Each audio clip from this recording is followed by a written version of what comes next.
Good morning, good afternoon, and good evening. No matter your natural world time zone, you are welcome to the expert series here in the VWEC Eduverse Plaza. My name is A Cup of Tea, also known as John O'Connor, and I am pleased to be your host today, along with Val Librarian Greg, who is our co-host, and with thanks to Fran, who is recording this event.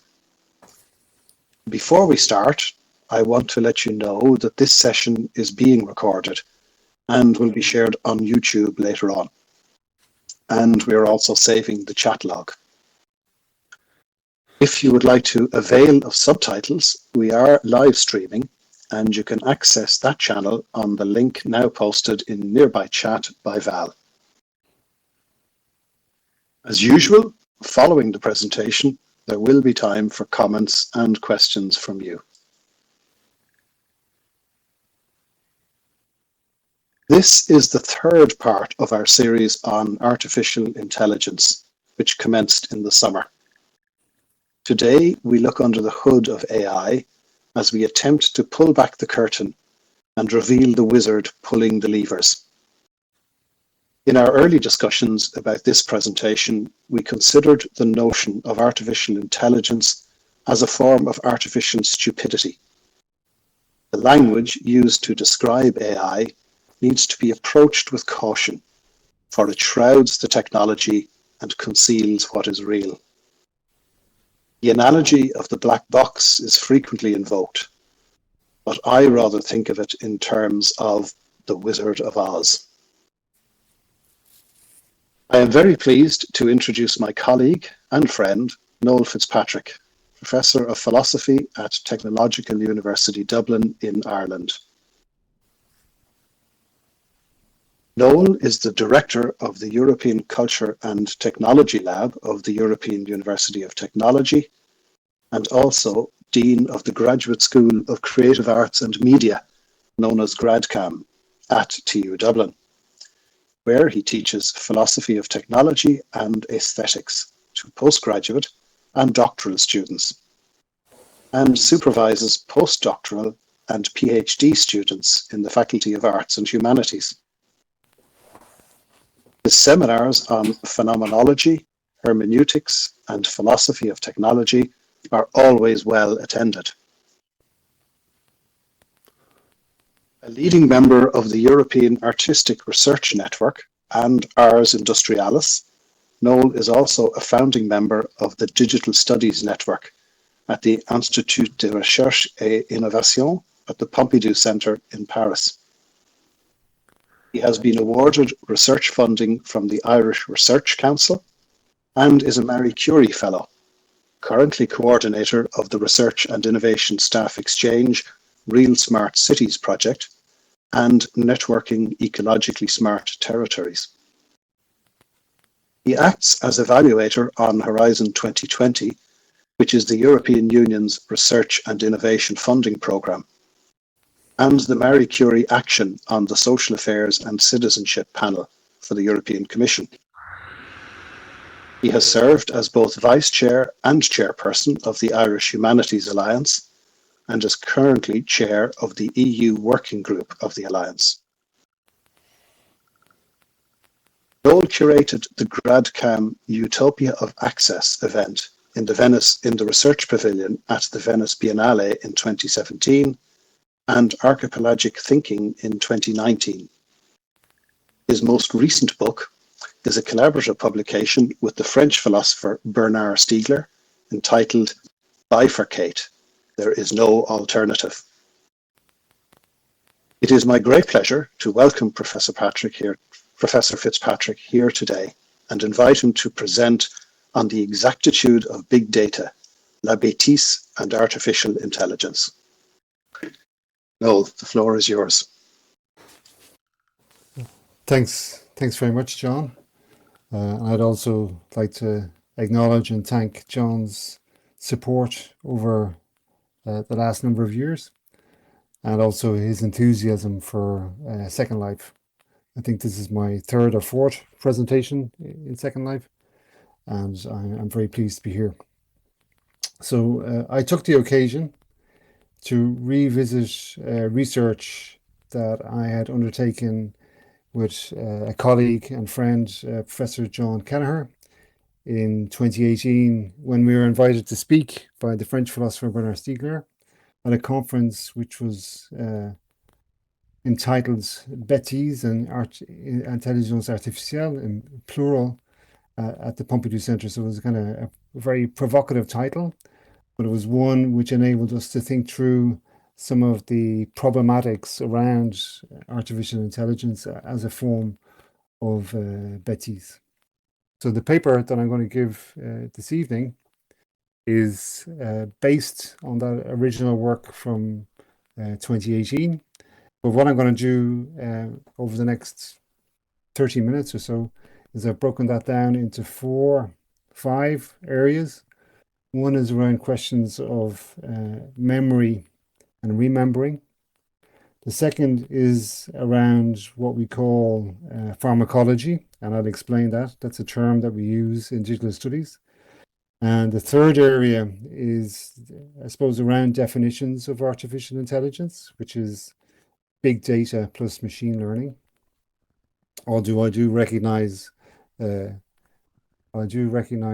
histories of AI which go back to Alan Turing, which we don't have time for that this evening.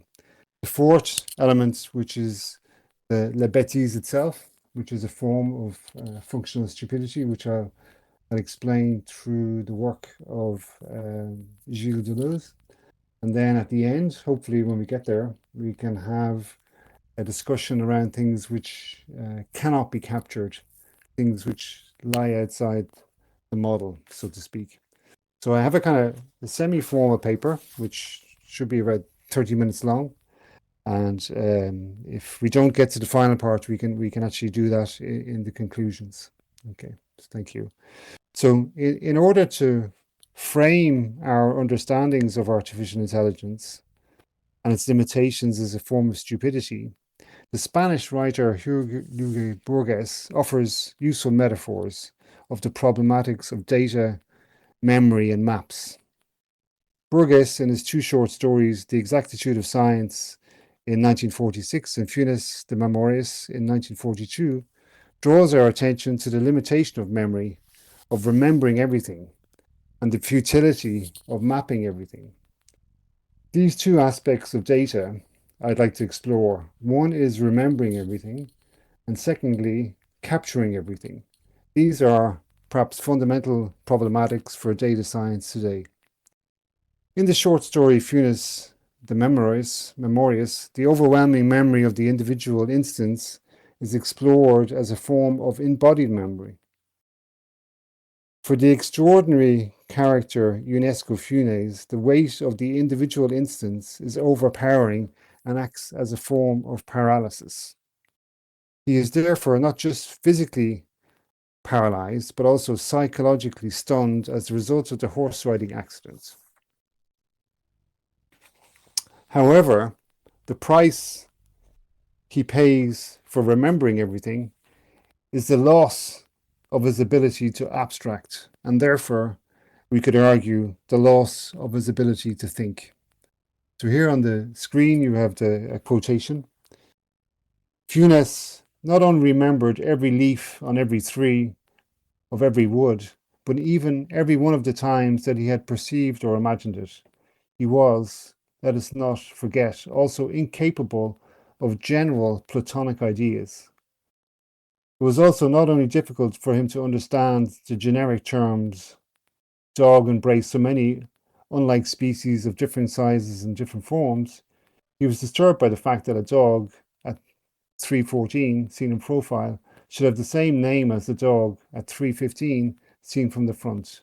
He was not very capable of thought. To think is to forget a difference, to generalize, to abstract. So what I'd like to do over the next half hour or so is explore why thinking is understood as to forget difference, to generalize and to abstract, and how we could consider questions of artificial intelligence as this inability to think and to abstract. So it's a slightly provocative angle that we're going to take. Funes is incapable of thinking, incapable of forgetting about the differences, and therefore unable to think about the general or to abstract beyond the particular. His mind, one could argue, is cognitively overloaded with the particular instance of memory. The memory of the thing, the memory of the thing, or the memory of the thing being given to remembering. In this presentation, we will argue that the relationship between remembering everything and the inability to abstract is present in the modern developments of data capture on a massive scale. Big data describes a trend where a number of data points collected grows exponentially year on year, where the trend where the number of data points collected grows exponentially year on year, and where the information as a form of calculability expands. A distinction is necessary between data and information. Data is concerned as the point of measurability, but not as information. A theory of information enables us to distinguish data from information. To simplify, information is what is gained from the data, but not the data itself. However, we could argue that the collection of data, even on a massive scale, does not develop a form of intelligence or thinking. It is true that as the amount of data captured grows, more and more complex modes of data analysis can be developed, which the computer science and data science research communities, and also with the neoliberal marketing of multinational consumer technology companies, these forms of data analysis have been given such names as artificial intelligence, machine learning, and deep learning. As a result, it is not surprising that these forms of data analysis have more broadly been mistaken as forms of intelligence, as forms of thinking. This, as will be argued later, is a form of functional stupidity. Or to use the terminology of Gilles Deleuze, it's a form of la bêtise. And this has been developed more recently in the work of Bernard Stiegler. This functional stupidity has a predominant in modes of computation and modes of analysis from big data and machine learning. In the recent history of artificial intelligence, there has been exaggerated claims about the capacities of data analytics, which could, for example, lead to theory-free models, or what Chris Anderson in Wired called the end of theory, the data deluge that makes scientific method obsolete. Chris Anderson argues that the inductive reasoning methodology of science has become obsolete with advances in data analytics, and the growth of data correlation supersedes causation. No explanation is needed. The end of theory is a form of stupidity in itself. The current debates about artificial intelligence are linked to new developments in data science and data analysis. There is an ontological link, therefore, between AI and data analysis, and in particular in relation to machine learning or deep learning. As the terminology suggests, machines can learn, which of course resonates across the history of artificial intelligence, whether this be in the popular science fiction accounts of Asimov or through the work of Alan Turing.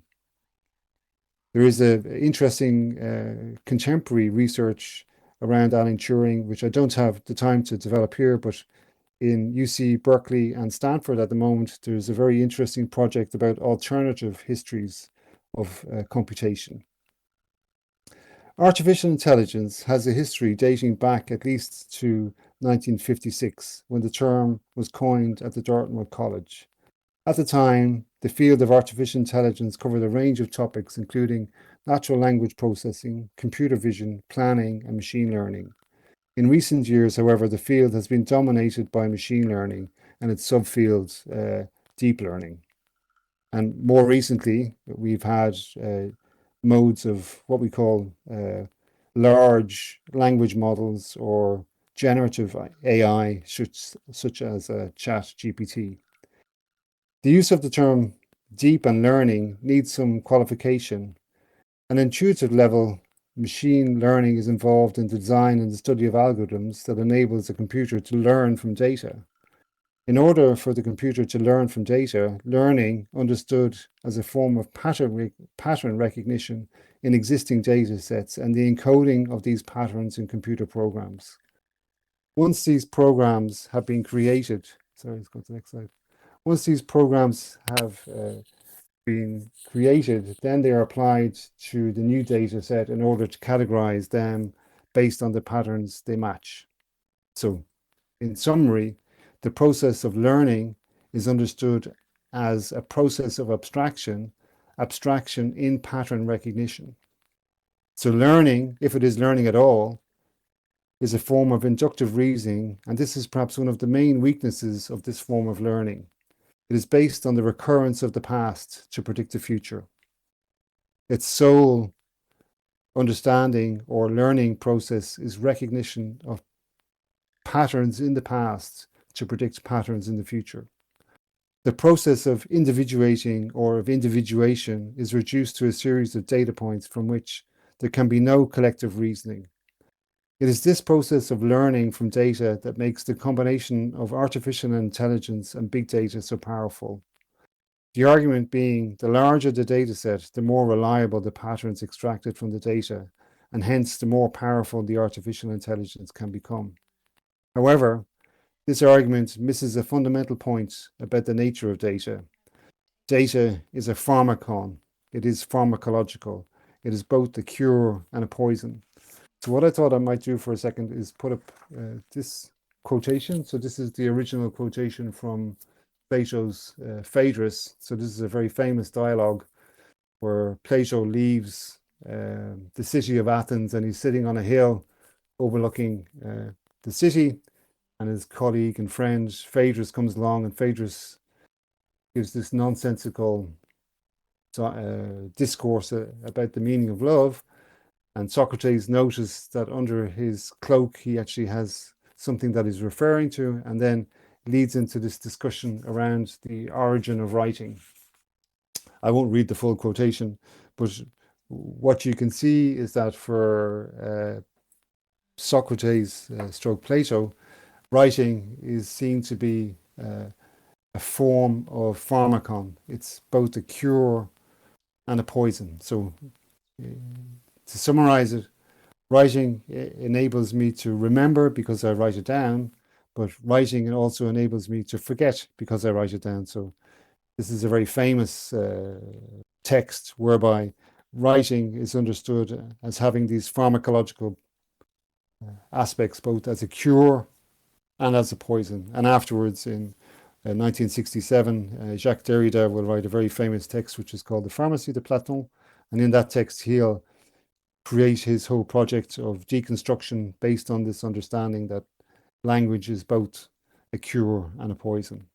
So then within the history of contemporary philosophy of technology, Bernard Stiegler will extend that notion of writing as a pharmacon to all forms of inscriptions, traces in the world, which includes digital technologies. So the development of big data as a form of computational intelligence needs to be analyzed within a wider framework of data as the pharmacon, both as a cure and a poison at the same time. The negative, toxic pharmacological aspect of data, just as with Funes, is the ability to abstract from the data itself. The toxic aspect is seen through the development of big data as a form of capturing everything possible. The traces which are left across the internet, across the spaces we traverse, the GPS locations, as well as the traces left across websites and search engines. So over the years, I've looked at this analysis of what's called the Internet Minute. So every year, and it's interesting, we're coming towards the end of 2023 now, we have an analysis of what takes place every 60 seconds on the internet. So you can see that the data collected on the internet every minute is absolutely colossal. And year on year, it gets bigger and bigger. You know, we see if we go back over the last, I suppose, 5 or 6 years where this internet minute has existed, What we see are shifts in uses of social media platforms and YouTube, etc. But in general, what we see, the data gets bigger. The toxic effects are becoming more apparent. Besides the very material aspects of storage management and data center usage, the ability to extract from the data becomes even more complex. So this is coming from computer scientists themselves.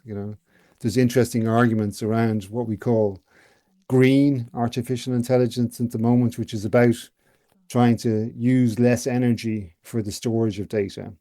However, in order to understand what these traces, information, and data are, the broader question of technology needs to be addressed.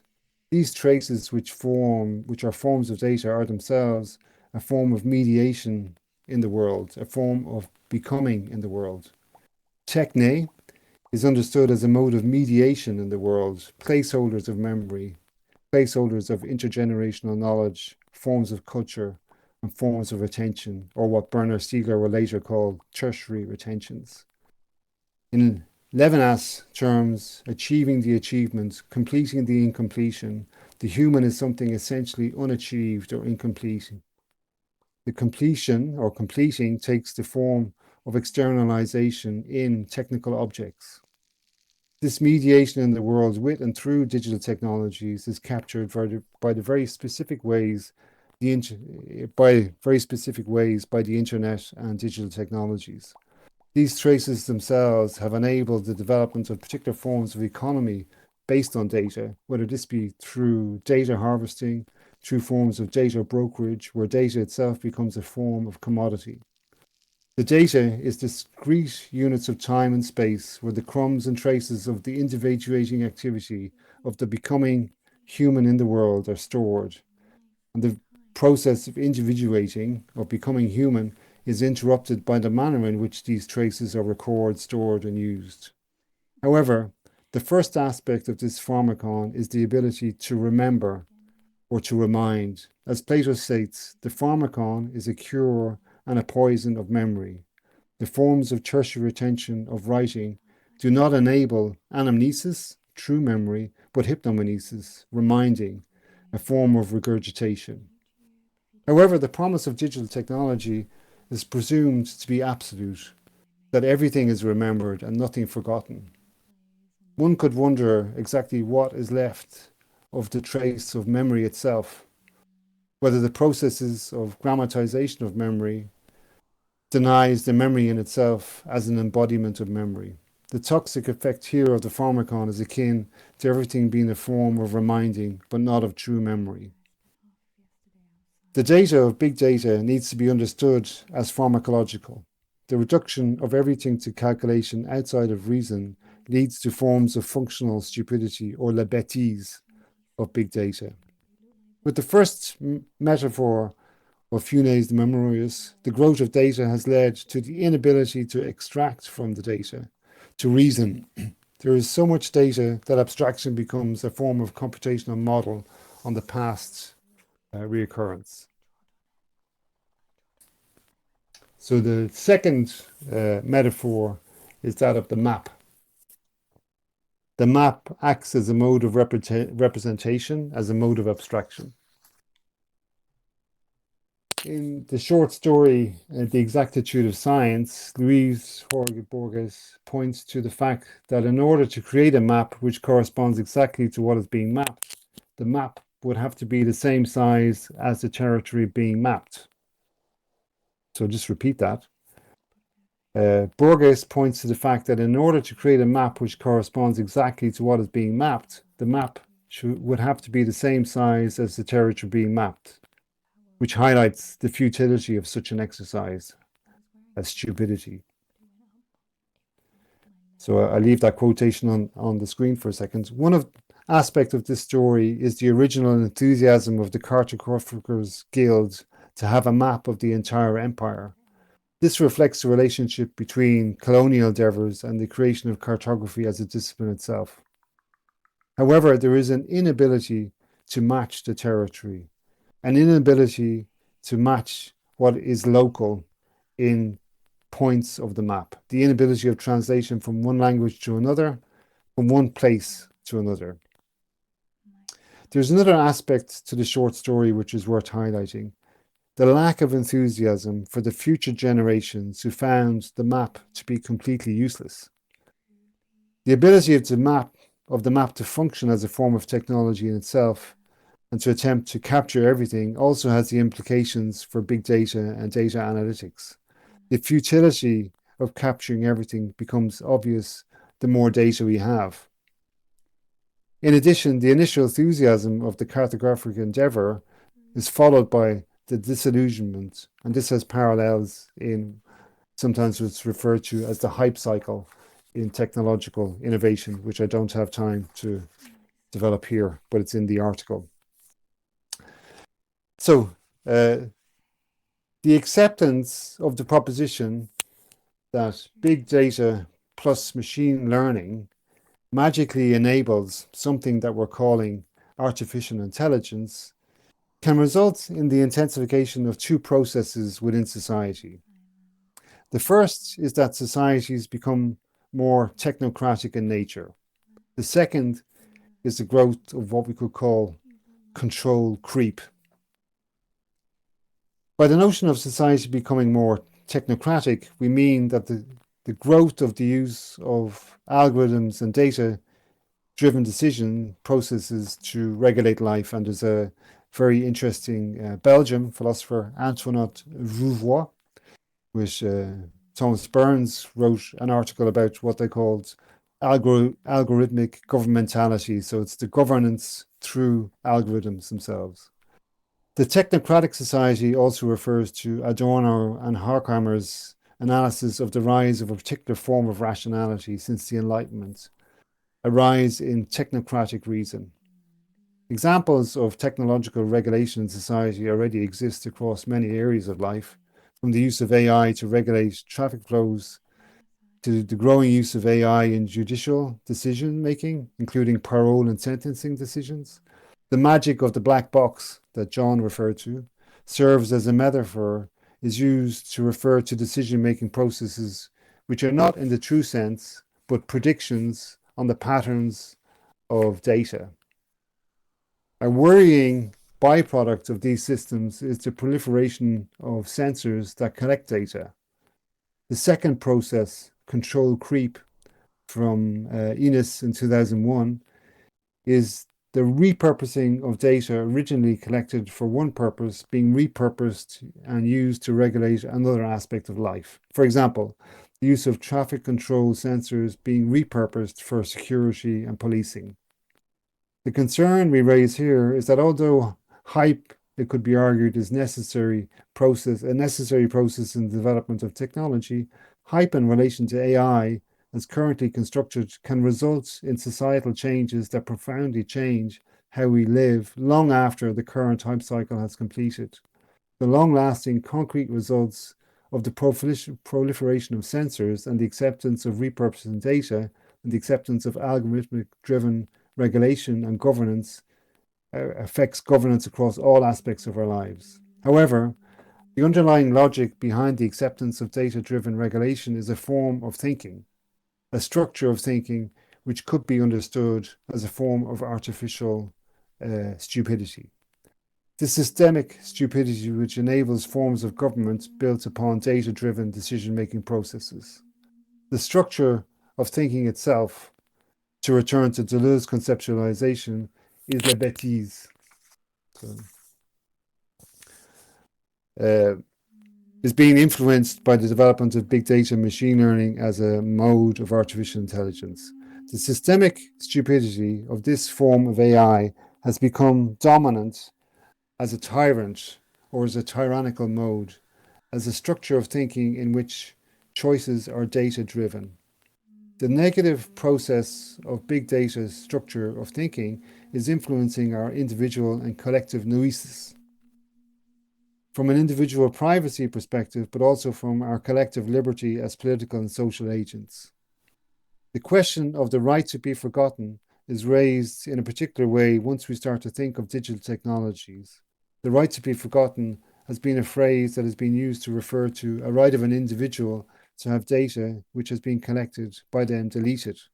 However, there's a more fundamental philosophical question at the core, whether the needs of the ability to be forgotten are a moral imperative. As Paul Ricoeur in his text History, Memory and Forgetting sets out of his analysis of the pharmacon of writing as techne, where writing enables one to remember and one to forget. For Paul Ricoeur, there's something which he calls the just memory. The pharmacon of writing becomes the placeholder for the process of forgetting and not forgetting, as Bernard Stiegler refers to as tertiary retention. However, within Ricoeur's analysis, there's a duty to forgetting, where he refers to a just memory. It is this notion of just memory which is being challenged by forms of imprints, which are data traces, which are outside our control and outside our ability to be forgotten. The just memory cannot take place if everything is remembered and nothing forgotten. The ability to forget, which could also be argued, is cognitively necessary, and necessary forgetting in the case of trauma, or in the working out of grief in the Freudian sense. It is also a form of necessary ignorance, of stupidity. The argument for just memory allows for the process of being forgotten. When everything is captured, our movement in space and time, where our social interactions, language uses, traces, and crumbs left throughout our life online represents an exponential increase in the number of data points which individual leads to the impossibility of forgetting. If an individual were to attempt to delete all the traces, crumbs, interaction, language uses, it would become hugely complex, a difficult task, perhaps an impossible task. The errors and mistakes of the past cannot be erased. The stupidity of the youth, la bêtise de la jeunesse, can never be forgotten. There's a trade-off, a necessary posology between the toxic elements and the therapeutic possibilities of machine learning. However, before looking to machine learning as a new form of AI in more detail, it is important to ask the question of intelligence and stupidity, but also of la bêtise. Another implication for machine learning is the loss of labor. Automated processes threaten jobs on a massive scale. We do not have the time here to consider these implications, but we have done so elsewhere. However, what I'd like to turn to just for a moment is the concept of la bêtise. So in order to contrast the concept of intelligence in contemporary understandings of artificial intelligence, it is necessary, I would argue, to develop the concept of la bêtise. La bêtise, for Gilles Deleuze, taking his inspiration from Nietzsche, is not just an ethical question of shame, where one recognizes that one has committed a bêtise, or said a bêtise, but also a form of motivation for philosophical inquiry. The wonder of philosophy of philosophia can be the wonder provoked by the shame of bêtise. It is a fight against that which is making me stupid, a fight for thinking, reflection, and reason. Indeed, more recently, Bernard Stiegler in État de choc, bêtise et savoir au XXIe siècle revisits questions of stupidity in the 21st century by building on a critique of post-structuralism and French Marxist theory in order to establish forms of functional stupidity. Functional stupidity, which is inherently linked to forms of grammatization of knowledge, or what Stiegler refers to as a loss of knowledge, a form of proletarianization. Gilles Deleuze sets out in his text Différence et Répétition in 1968 that the difference between the animal and the être bête. So he makes a distinction between forms of stupidity and forms of animal behavior. Faire la bêtise, which is also dire la bêtise, so doing la bêtise is also saying the bêtise, extends the concept of stupidity beyond simple forms of baseness. The animal is not bête, stupid, but humans are. In the French language, bête, beast, animal, and bêtise, stupidity, have the same Latin root, which is somewhat lost in the English translation, where the semantic slippage between beast and stupidity is less obvious. It is important to highlight for Deleuze, stupidity is not to be considered simply as as simply obvious, a corporal power, but as a structure of thinking in itself. It is this structure of thinking in itself which is affected by the use of forms of computation. Bernard Stiegler in the Automatic Society in 2016 and in Neg Anthropocene 2018 and Courbet en Pensée in 2020 and 2018 outlines the concepts of entropy and anti-entropy to demonstrate how the very substrates of thinking are being reduced to forms of data exchange. The tyrant for Deleuze is an example of la bêtise as a structure of thinking. The tyrants institutionalize stupidity, but also they are the first servant of their own system. The question which is at the center of Deleuze's argument is this distinction between forms of error and forms of stupidity. Faire la bêtise is distinguished from an error. An error presupposes that there is a right way for the thing to be done, and never an error, therefore, is a question of right, a question of rights which can be linked to the formulation of rights and laws. Therefore, we can say, in the ordinary use of language, to make an error, to commit an error. For Deleuze, la bêtise can never simply be captured by empirical determination. Stupidity lies beyond the reduction to the error. The empirical determination as a form of measurement, as a form of data, can never capture la bêtise. However, because la bêtise for Deleuze is the structure of thinking itself, it continues after the tyrant has died. Therefore, stupidity, baseness, cruelty, cowardice have a transcendent aspect which are beyond the individuals which initiate or are responsible for the stupidity. For Deleuze, la bêtise is distinguished from an error or truth, as he states, can be a discourse full of truth which is stupid. Stupidity is not an error, nor a tissue of errors. Nonetheless, later in Repetition and Difference, Deleuze extends his analysis of stupidity as a form of nonsense, lacking importance, banality, a confusion between generalities. The implication for Deleuze's analysis of the questions of sense and nonsense are made without reference to questions of truth and falsity. Whether something is nonsensical is characteristic of something which is neither true nor false. It is this question of functional stupidity, where things are no longer questions of truth and falsity, where there is a generation of nonsense, of stupidity. This is something that computational linguistic programming can do very effectively. And here I argue, and this is why I was very interested to return to this text that we wrote a number of years ago. This is exactly what we see with ChatGPT.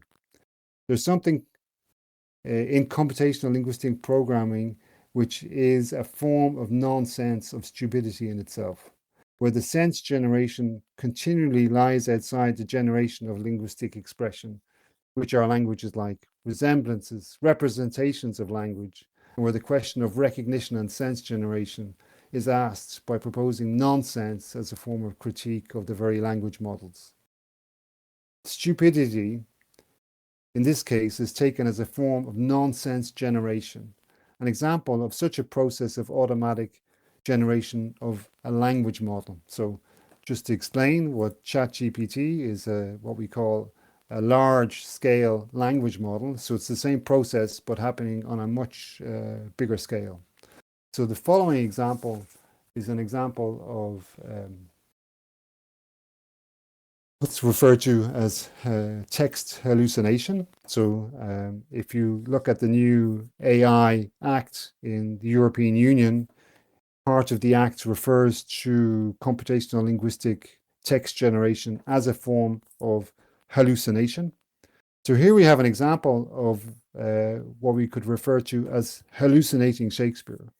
So the first time I saw this a number of years ago, when the computer scientist John Kelleher, who is an expert in computational linguistics, when we worked together, he showed me these examples of hallucinating Shakespeare.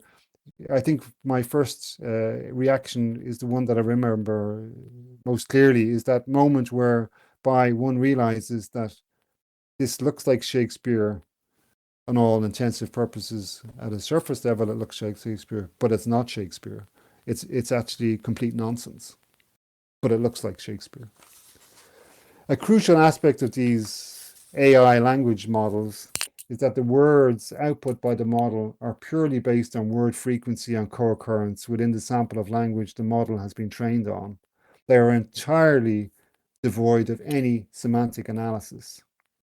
Although devoid of semantic analysis, language models are a fundamental technology in many AI systems, as I mentioned a moment ago, in terms of ChatGPT, but also in terms of machine translation, speech recognition, speech analysis. The power of these models is that by solely capturing the co-occurrence probabilities between words, these models are able to produce fluent text that replicates the surface linguistic characteristics found in the language sample that they are trained on, i.e., the model was trained on Shakespeare, it looks like Shakespeare, but it's not Shakespeare. However, the generation of these surface linguistic characteristics is done with no regard for meaning whatsoever. The semantic base of language is completely ignored. The truth and falsity of the statement is no longer important. The ability to have reference, to have technically what's called ontological fixedness in the world is irrelevant. In this sense, in the sense of Deleuze, they are stupid. There's no reference to truth or falsity. The algorithm hallucinates text, hallucinates the sense of the nonsense. The initial recognition of the nature of the text as a form of simulacrum of Shakespeare, quickly followed by a search for meaning, the search for interlocution, which is not present. The text is literally nonsense. The reader's projected meaning becomes the only fixed point within the semantics. The generation of text or hallucination of text using deep learning techniques for computer science leads to the generation of nonsense, but profoundly a form of bêtise, which is a semblance of meaning. It is therefore a form of bêtise which no longer reasons, no thought or reflection within itself.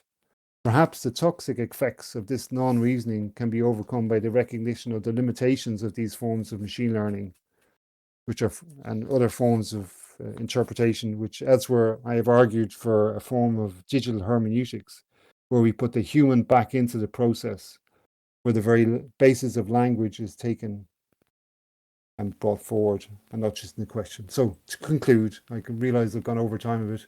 To conclude, the question of exactitude needs to be further deconstructed. The term exactitude has connotations in relation to exact, rigorous, completeness, precision, correctness, and timing. However, the equivalence between the thing measured and the measurement is a semantic connotation which dominates big data. The exactitude of the representation of the map is only possible when the map is exactly the same size as the territory being mapped. The reductionist approach of technoscientific development has the opposite of intended effect. The sheer futility, the reduction of noesis to pure reason in the Kantian sense, has a consequence that only the form of reason available is one which denies any form of individuation or process of singularity. Exactitude is here understood as mimesis, an exact copying. However, in the notion of exactitude is also the ability to be correct, exact, and precise. The second presupposition is that everything can be measured, captured, calculated. Exactitude in terms of the ability to capture everything, to be exhaustive in the treatment of the problem. The presupposition of big data has its origins in the development of scientific rationality, but also in the development of forms of entropic discretization that enables contemporary digital technologies. What cannot be measured is the singularity of the individual creative gesture. This can be termed, as we did in a recent book, a form of bifurcation. And I've developed this elsewhere, and I don't have time to do it here, but one of the examples of something which cannot be captured in the language model is something that I refer to as the idiomatic, or the idiom, because technically an idiom can be created by a speech community at any moment in time, and that's something which constantly stays outside the ability of computational linguistics. So it's like we have a closed system, but within the closed system, there is the possibility of openness, which is that ability to create new meaning.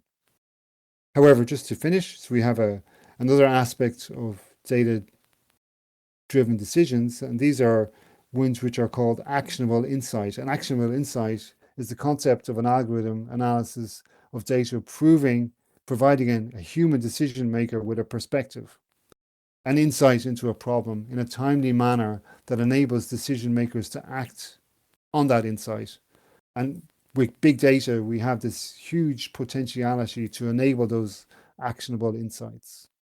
In the extreme form, the ideology of data-driven decisions is based on the belief that patterns learned from data are a direct way, some type of objective decision. So to finish, artificial intelligence as a form of artificial stupidity is the lack of abstraction, the lack of the ability to think, overwhelmed by the sheer vastness of data and the size of the task. However, this functional stupidity of artificial stupidity has a number of characteristics. Firstly, the assumption and the widespread belief that everything can be measured, and the extension is that everything of importance is measurable. The ability for data to be generated is aligned to the understanding that data and measurability are equivalent.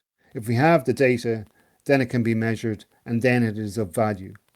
Secondly, that data is an objective fact. Here there's a conflation between data and objectivity, a form of factual hermeneutics in Heidegger's terms, an understanding that everything is a form of interpretation is necessary here in order to comprehend that data itself is a form of interpretation, is a form of hermeneutics.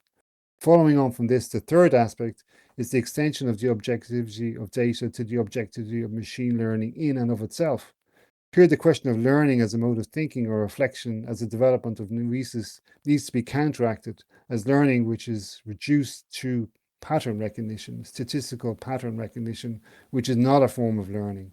Lastly, the assumption that all problems can be solved through the development of bigger data sets and more powerful computational modeling. What lies outside artificial intelligence, what lies outside the model, is being presented at the moment as it's something which cannot be measured, captured, or calculated.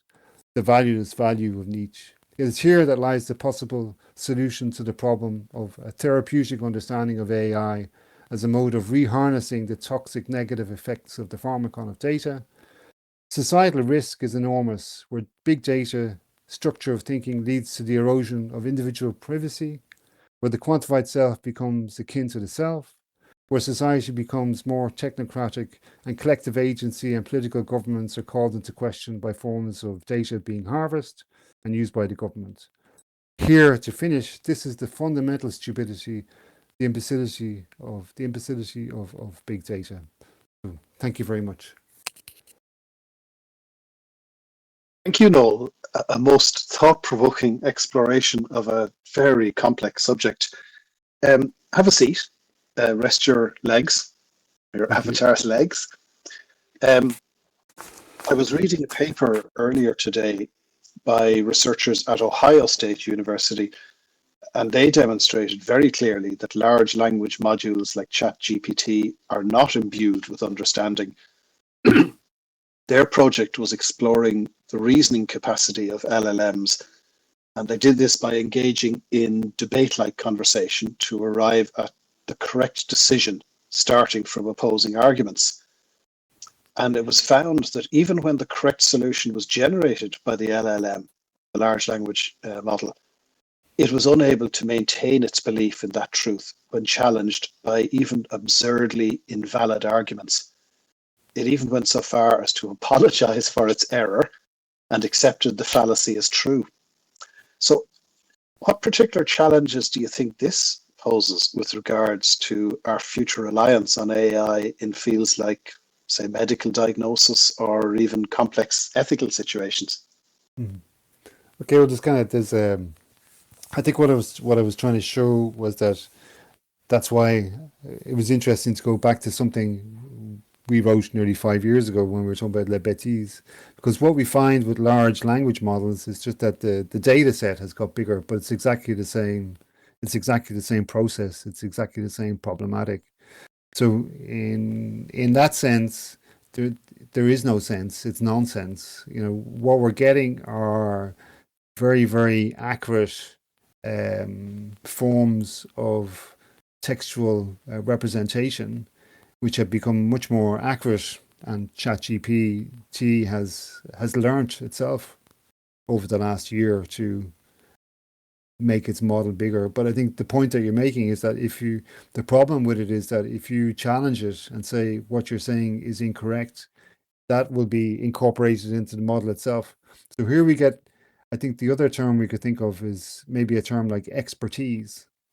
So one of the problems is there's a difference between a kind of generic model and a form of expertise.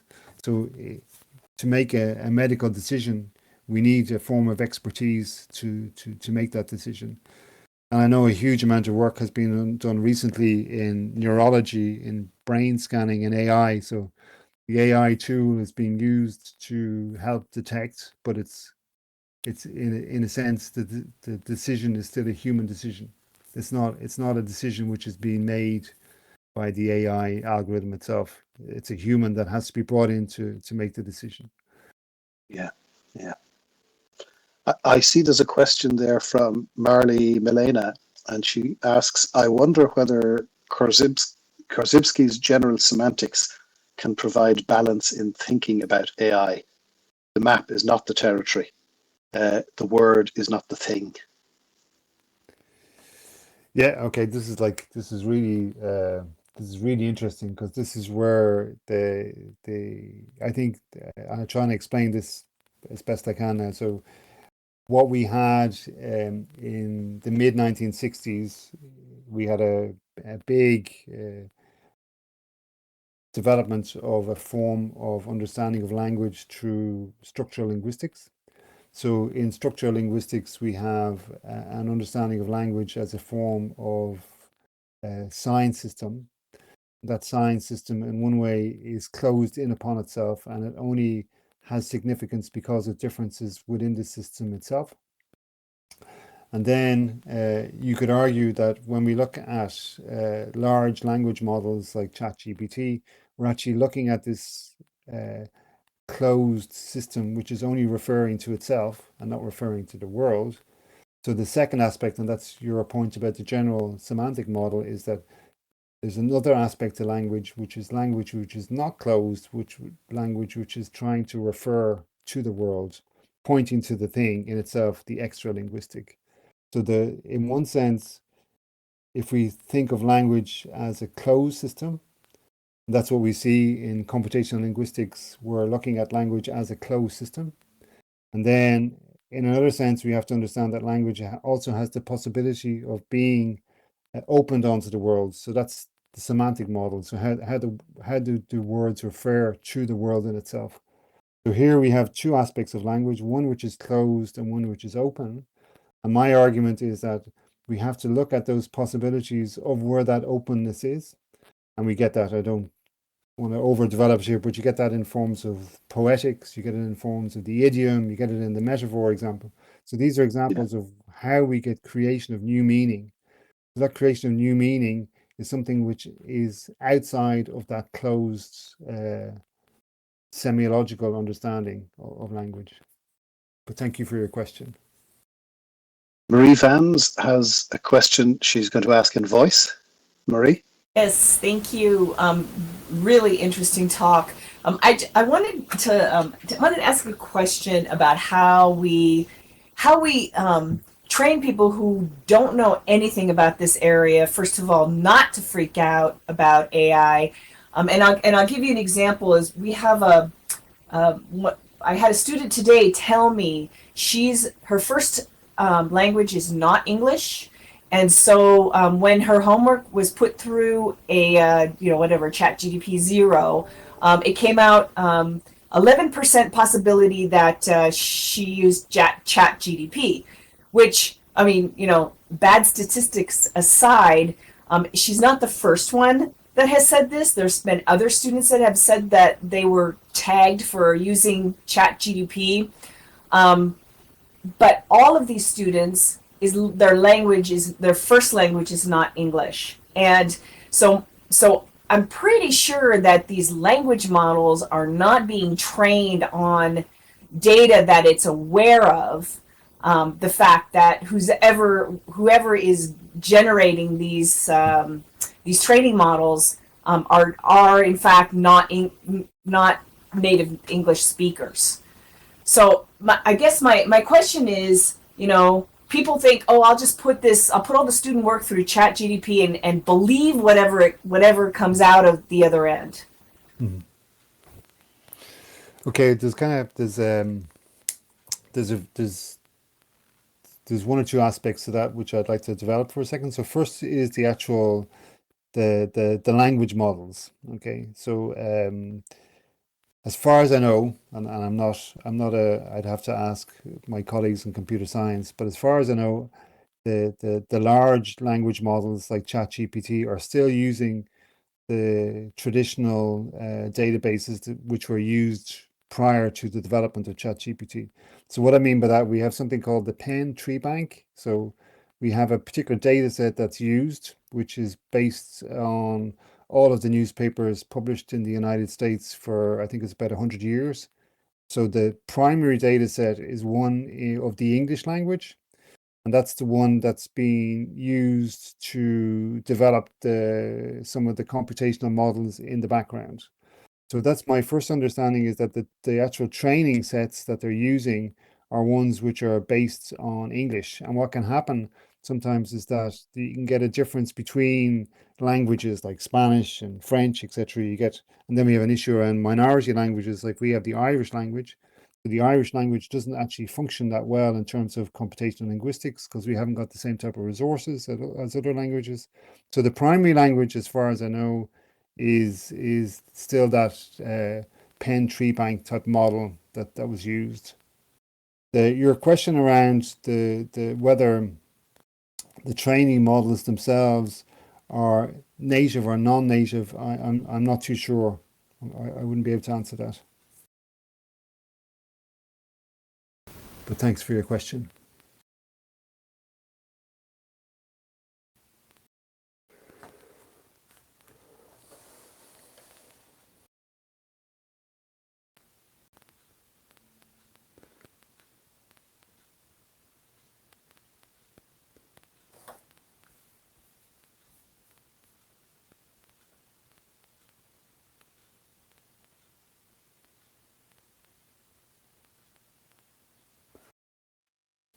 Question in text chat there, Noel, I'll read it out.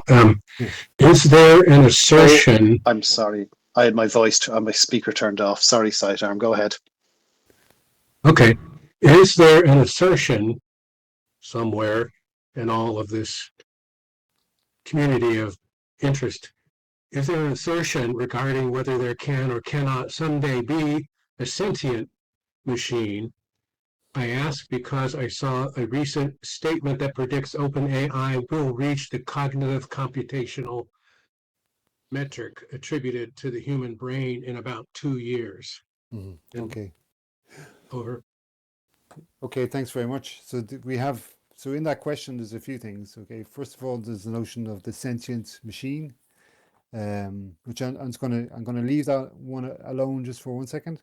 And the second thing is the notion of cognition and the mind, that somehow we have a form of cognition which can be replicated through computational processes. So here, this goes right back to the origins of computation. Actually, this goes back to Alan Turing's 2 articles in the 1950s. So basically, what we have is we have a cognitive psychology model which becomes very dominant from, I suppose, the mid 1970s onwards. But prior to that, we had a form of understanding of the computation and cybernetics. So a link between, if you wish, if you think about it, neural networks, which are machine learning networks, they're actually modeled on what they thought were neurological synaptic developments within the brain. So there's always been a kind of some type of confusion between cognition and computation, that somehow they are the same thing.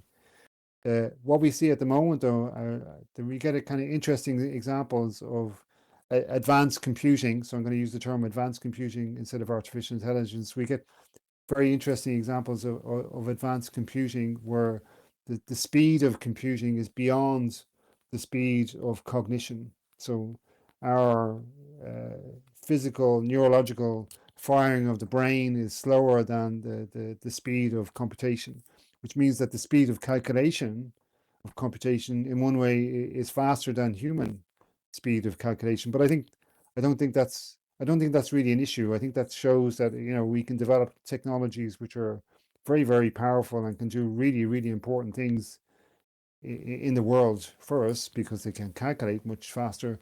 But I'm not too sure that's the same thing as cognition. So that's kind of, we get a debate in differences between European philosophy and British Anglo-Saxon philosophy around this notion of the mind and cognition. So there would be big differences. The second thing is around the notion of sentience.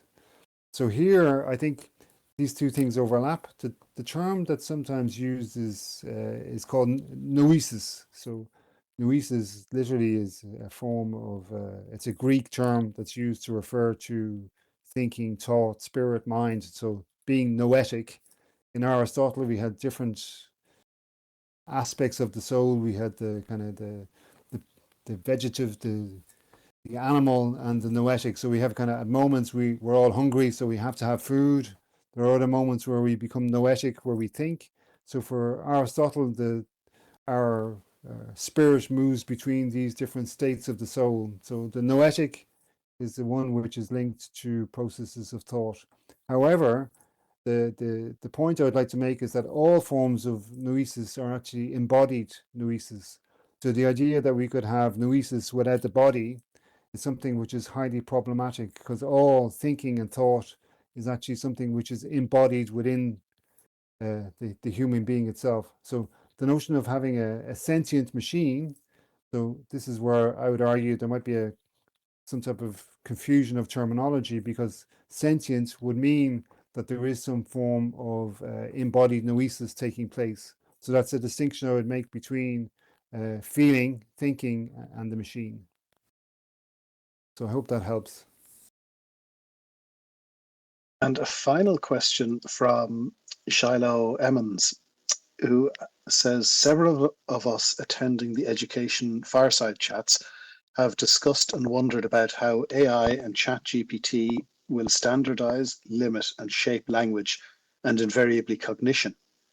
Languages evolve, and also she refers to how large language data sets might influence cultures, and what kinds of bias might these data sets continue to perpetuate.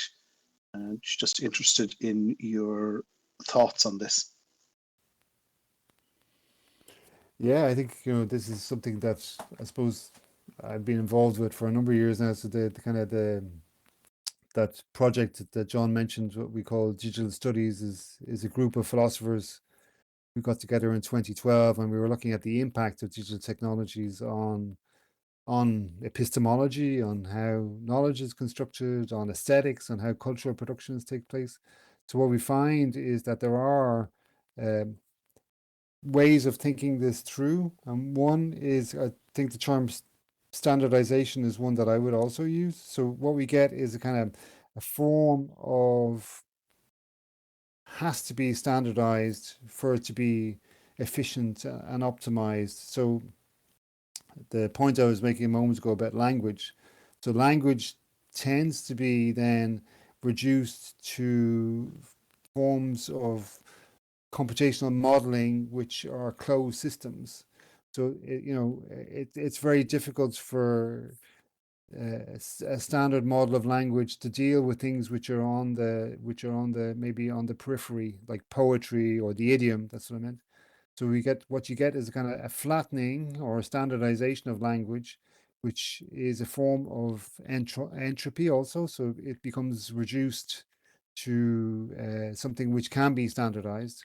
And that's something which impoverishes language, because the poetic is something which is not on the periphery. It's actually at the very core of what language is, because language is constantly creating new meanings.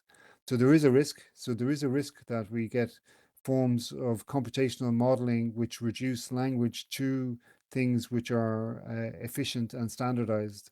And then we get, a moment ago, what I said was the massive data sets that are being used are being built on very specific models of language, which tend actually to be very English centric, so the model which is used is English, and then that's what's in machine translation. That's the one which is sometimes used as the core language.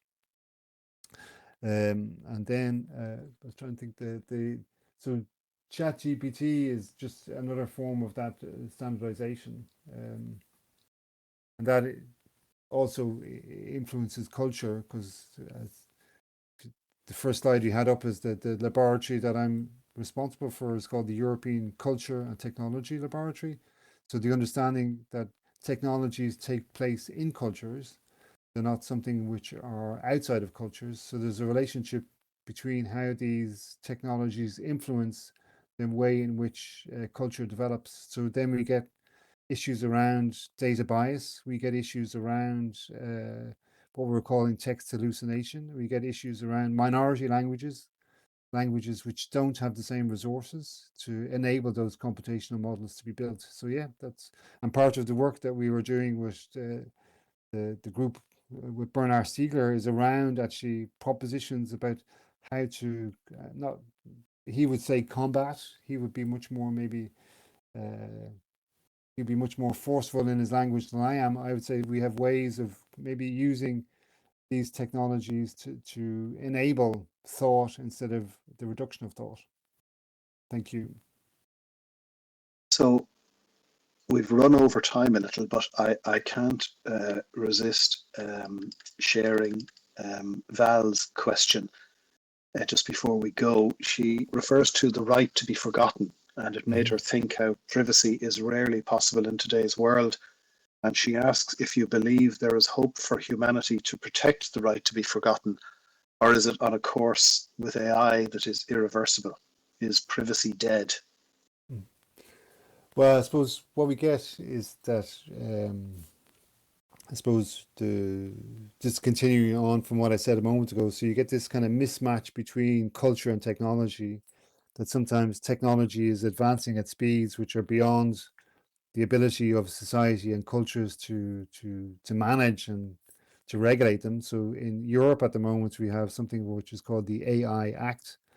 And in the AI Act, we get forms of reglementation or regulation which are being developed at the moment, and one of them is the right to be forgotten. So I think it is a right, and what I really, that's why I often use that example from Paul Ricoeur, because for Ricoeur this is kind of like this is not simply an add-on. This is a fundamental right. I have the right to forget because in certain ways it is necessary to forget. So the example he gives is of trauma and of somebody grieving. So you have what's called the work of grief. In the work of grief, you have to enable the person to be forgotten. So that's like a fundamental aspect of our own build up, our own psychology, is the ability to forget. We have to forget. Otherwise, it's too painful. It's impossible to continue. But we have to forget. So the right to be forgotten is something which is like part of our very psyche in itself.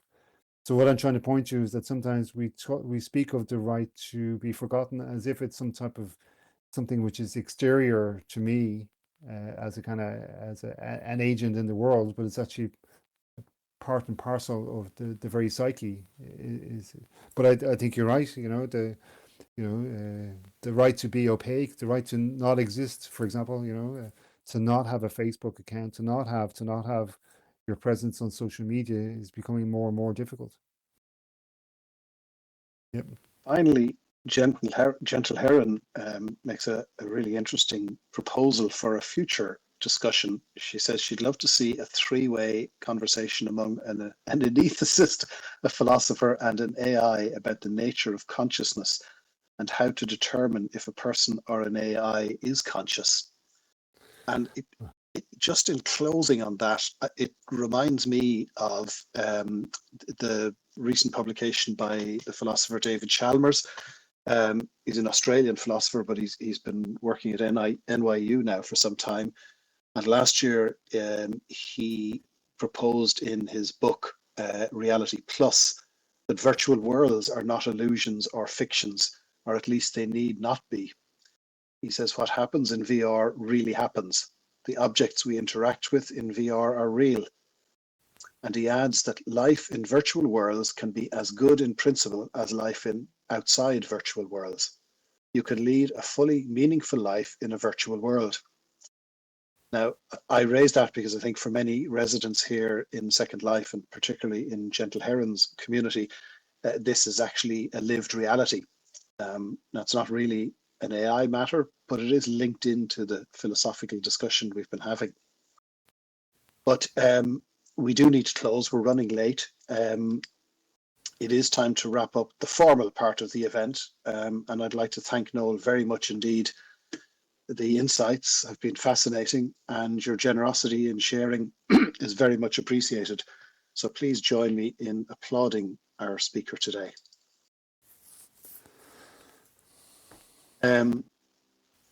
I'd like just to remind everybody also that we are now taking a break for Christmas, and our next talk will not be until January the 12th, when one of the most respected artists working here in Second Life, Bryn O, will be joining us.